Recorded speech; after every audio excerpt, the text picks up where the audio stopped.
पाकिस्तान ने कनाडा से कुछ लोगों को हायर किया और शेख मुजीबुर रहमान को मरवा दिया, उनकी बेटी को भी मरवा दिया। उनकी एक बेटी इंग्लैंड में पढ़ती थी, शेख हसीना, जो अभी बांग्लादेश की क्या है प्रधान, समझ गया। अमेरिका धमकी दे रहा है कि हमारे पास परमाणु बम है, हमारे पास परमाणु बम है, लगभग 100 की संख्या में परमाणु बम लेके चल रहे हैं। तो रूस ने कहा कि हमारे पास भी परमाणु बम है, और जब चला था ये बैटल ग्रुप ना, तो उस समय तक गिनती जो हुई थी वो 200 के आसपास थी। जल्दबाजी में पहुंचना था, गिनती नहीं हो पाई थी। कोई जासूस फोन कर दिया पाकिस्तान में, और पाकिस्तान वाला फोन कर दिया पनडुब्बी को कि जाओ तुम विशाखापट्टनम जाओ, जाओ वहीं विक्रांत है, मार के गिरा देना। और जब वहां गया ना, तो वहां कौन खड़ा था? INS राजपूत।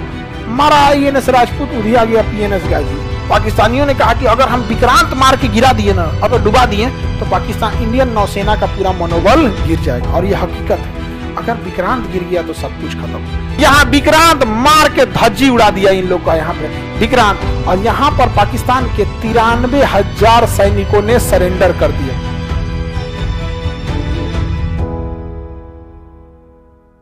क्या किया गया? धो दिया गया, मार के तबाह कर दिया गया पाकिस्तानी लोग को यहाँ पर। और यहाँ पे पाकिस्तान के पास यहाँ से अब इधर जो खाना पीना घट गया, बंगाली सब तो खाना देगा सब नहीं इनको, हाँ जो अरे दे दे सब इन लोग को, तो खाना पीना कहां से जाएगा? तो इधर से जा रहा था गोला बारूद, इधर से जा रहा था, नेवी मार के यहीं उड़ा दी है। यहाँ से गोला बारूद सब खत्म हो गया इधर। और दौड़ा दौड़ा मारी कौन? भारतीय सेना। अब पाकिस्तान के पास एक पनडुब्बी थी जिसका नाम था PNS गाजी। PNS गाजी ये दुनिया की सबसे खतरनाक पनडुब्बी थी उस टाइम की। ये पानी के अंदर चलती थी, पानी के अंदर रहते, पानी के अंदर, अब मिसाइल मार देती थी। पानी के अंदर चलने की वजह से कभी दिखती ही नहीं थी, दिखाई नहीं देगी, समझ गया कि नहीं? पानी के नीचे रहेगी कैसे दिखेगी? और इसको आदेश दिया गया कि तुम कराची से निकलो और जाके किसको मार दो? विक्रांत जहाज को। हम लोग का उस समय का सबसे बड़ा जहाज था विक्रांत, 1 किलोमीटर लंबा। कितना? और उसके ऊपर जहाज उतरती थी, एयरपोर्ट था उसके ऊपर। जहाज क्या था? विक्रांत। और इसके ऊपर क्या था? एयरपोर्ट। यहां लड़ाकू जहाज उतरती थी और वो पानी में ले जाके यहां लगा दिया, तैरता हुआ एयरपोर्ट। और यहां से मिसाइल भी मार रहा है। और जैसे यहां से एयरफोर्स बम गिराई, वापस फ्यूल भरने, हथियार भरने गई, तो यहां से उड़ाई बम गिराया, धड़ धड़ धड़। जब इसका फ्यूल खत्म हुआ, हथियार खत्म हुआ, तो ये कहां आएगा? अपने जहाज पे। तब तक ये फ्यूल भर के रेडी हो गई।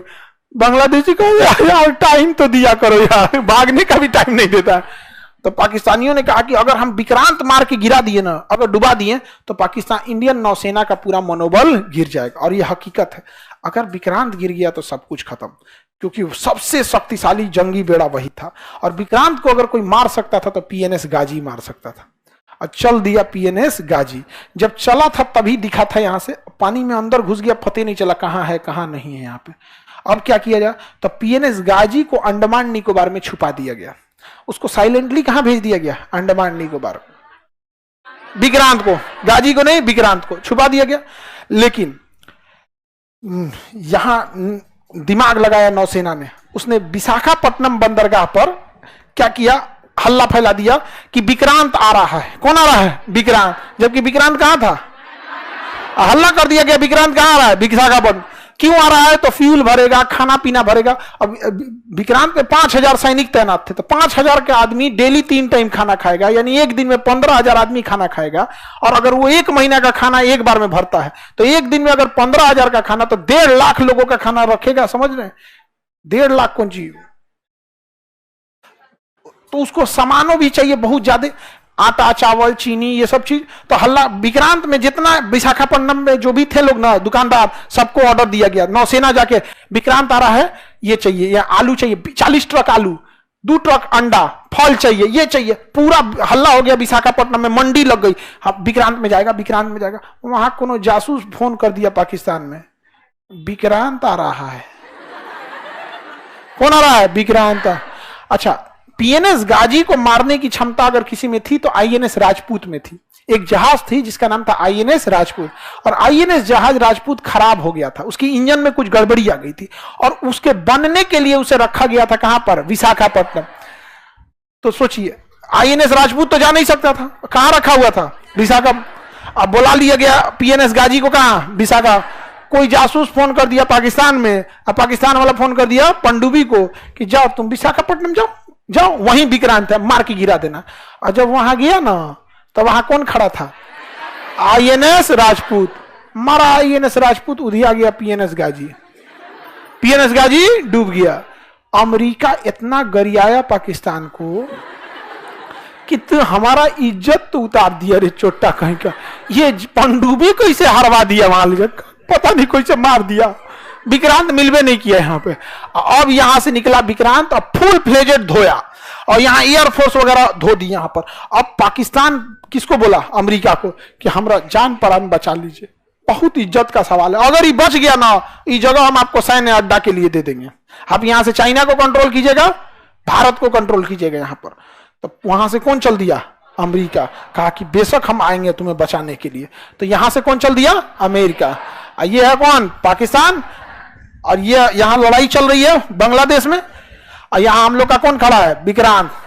अब यहां से अमेरिका भेज दिया सबसे बड़ा जंगी जहाज, और उसके साथ कई जहाजों की पूरी बैटल ग्रुप चल रही थी। पनडुब्बी जो थी नीचे, उसका पनडुब्बी लेके आया, विमान वाहक पोत लेके आया, मिसाइल मारने वाला आया, कई जहाजों का पूरा ग्रुप लेके कौन चल दिया? अमेरिका। पूरा ग्रुप में आया, एगो दुगो नहीं, पूरा ग्रुप में। एगो जहाज थी जिसमें खाली खाना पीना भरा हुआ था, एगो में जिसमें फ्यूल भरा हुआ था, एक में केवल हॉस्पिटल था, चलता फिरता हॉस्पिटल था, एगो पनडुब्बी थी, एक मिसाइल मारने वाला, बम मारने वाला, सारा चीज लेके चल दिया बैटल ग्रुप। इसका नाम था 7वां बेड़ा। क्या नाम था? इस 7वां बेड़ा के साथ कोई नहीं चल सकता था। और इसमें अमेरिका लेके आया था परमाणु बम। सोचिए, भारत को मारने के लिए परमाणु बम लेके चला आया कौन? तबाही क्या होगा? इंदिरा गांधी के ऊपर कितना प्रेशर रहा होगा। यहां तो लड़ाई चल ही रही है बांग्लादेश में। तब इंदिरा गांधी ने रूस को बोला। किसे बोला? कि हमरा बचा लीजिए। वो चल दिया है कितना लेके? 7वां बेड़ा ले। तो रूस कहा कि यहां तो आपको कोई जरूरत नहीं ना है। कहा ना, इसको तो हम धो दिए हैं, खत्म कर दिए, धो धा के बराबर है। तो यहां से इसने भी अपने बैटल ग्रुप को भेज दिया यहां पे। इसके में भी पूरा परमाणु बम पनडुब्बी तैनात थी। इसका नाम था 40वां बेड़ा। रूस क्या भेज दिया? 40वां बेड़ा। अमेरिका भेजा 7वां बेड़ा। अमेरिका को आने में टाइम लगा, जब तक रूस यहां आके पहुंच गया। अब पूरी जहाजों को यहीं लगा दिया चारों ओर से, 40वां बेड़ा चारों, और ऑटोमेटिक मिसाइल तैनात कर दिया कि अगर तुम 400 किलोमीटर से कम दूरी मेंटेन रखोगे तो ठीक है, 400 किलोमीटर पास आ गए ना तो मार देंगे ऑटोमेटिक।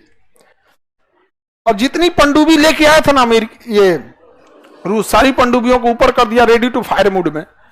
तो अमेरिका के साथ ना ब्रिटेन भी आया था। ये दोनों साथे चलता है सर। तो ब्रिटेन वाला ना अपने प्रधानमंत्री को फोन किया, वी आर टू लेट। ई वाला टू, TOO, बहुत लेट हो गया। हाँ, हुजूर आते आते बहुत देर कर दी।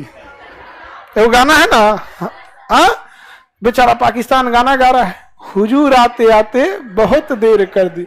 ब्रिटेन कह रहा है बहुत देर हो गया, अब हमारे बस का नहीं है। 40वां बेड़ा आ चुका है। तो अमेरिका धमकी दे रहा है कि हमारे पास परमाणु बम है, हमारे पास परमाणु बम है, लगभग 100 की संख्या में परमाणु बम लेके चल रहे हैं। तो रूस ने कहा कि हमारे पास भी परमाणु बम है। और जब चला था ये बैटल ग्रुप ना, तो उस समय तक गिनती जो हुई थी वो 200 के आसपास थी। जल्दबाजी में पहुंचना था, गिनती नहीं हो पाई थी।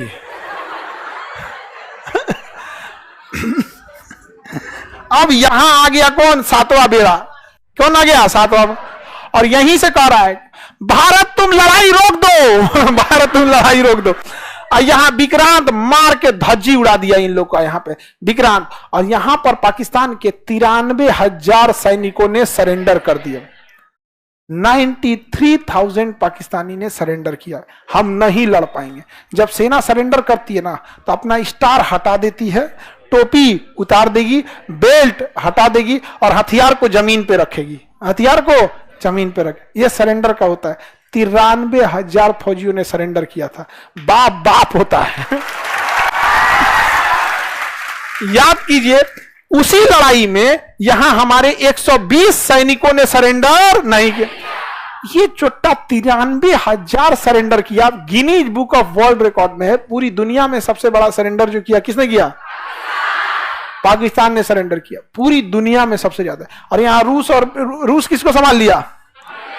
अमेरिका को संभाल लिया। अब 93,000 सैनिकों ने सरेंडर किया और भारत ने कहा कि आप एक्सेप्ट कीजिए कि बांग्लादेश आपका नहीं है। तो कहा कि हम एक्सेप्ट करते हैं कि बांग्लादेश आज से स्वतंत्र हो। कहा कि शेख मुजीबुर रहमान को छोड़िए। तो भारत शेख मुजीबुर रहमान को लेके आया और शेख मुजीबुर रहमान को बांग्लादेश का क्या बनाया गया? प्रधानमंत्री। लेकिन पाकिस्तान ने कनाडा से कुछ लोगों को हायर किया और शेख मुजीबुर रहमान को मरवा दिया, उनकी बेटी को भी मरवा दिया। उनकी एक बेटी इंग्लैंड में पढ़ती थी, शेख हसीना, जो अभी बांग्लादेश की क्या है? प्रधान।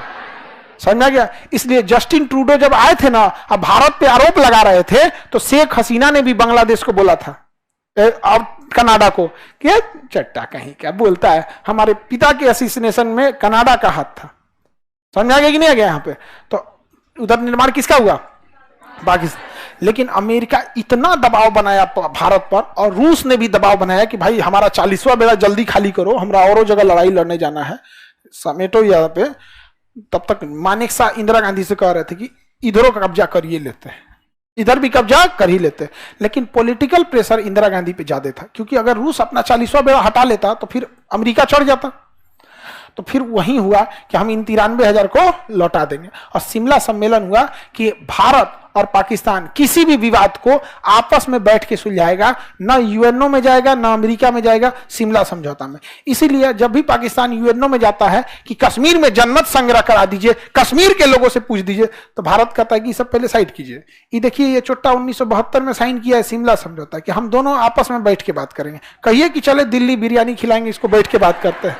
आपस में बैठ के जब बात किया जाएगा तो हर समय जब भी बाप और बेटा बैठ के बात किया है तो सुना किसका जाएगा? बाप का।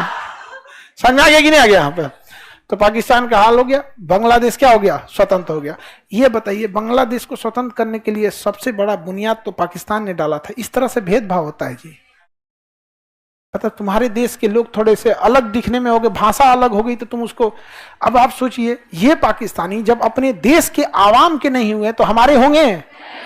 हाँ, कुछ आदर्शवादी लोगों का कहना है कि पाकिस्तान से मतलब पाकिस्तान को ऐसे नहीं बोलना चाहिए, ये नहीं करना चाहिए। अजब हाल है, आप पाकिस्तान को अच्छे से नहीं जानते हैं। इसका कोई उपाय नहीं है यहाँ पर। इन गधों को, इनको, खैर ये लोग तो अलग दुनिया के लोग हैं, फरिश्ते आएंगे इनको बचाने के लिए। 93,000 के लिए नहीं आया, शायद लेट हो गया था। समझ आ गया कि नहीं आ गया? तो बांग्लादेश का निर्माण कब हुआ? 1972 में लड़ाई हुई, लड़ाई मान्यता मिला 72 में। कितने सरेंडर हुए? 93,000। हम एक हिस्ट्री की बुक पढ़ रहे थे पाकिस्तान की, जैसे वहां के जो बच्चों की होती है, अब तो ऑनलाइन आप कहीं की बुक पर मंगा के पढ़ सकते हैं। तो हम पाकिस्तान के बच्चों की किताब पढ़े, हम मैट्रिक की बुक लें, उसमें कहीं 71 की जंग की चर्चा नहीं है। तो हम ऑनलाइन ऑर्डर, मतलब ऑनलाइन ऑर्डर करेंगे, आएगा नहीं तो एक ऑनलाइन पढ़ने की भी व्यवस्था होती है, ई बुक। क्लास 6 से लेकर 12 तक, जैसे हम लोग एनसीईआरटी पढ़ते हैं ना, उसके क्लास 6 से 12 तक में बांग्लादेश की लड़ाई की चर्चा ही नहीं है। बस चर्चा है, और ये 93,000 सैनिकों के सरेंडर की चर्चा नहीं है। समझा गया? ऐसे रखा गया, बांग्लादेशी रहना नहीं चाहते थे, वो पाकिस्तानियों को अलग भावनाओं से देखते थे, इसलिए भारतीय पाकिस्तानी सेना उन्हें उनके हाल पे छोड़कर और चली आई। उनकी बाप रे बाप। अब शिक्षा में ऐसे मिलेगा तो क्या होगा? समझ आ गया? एजुकेशन बहुत बड़ी चीज होती है।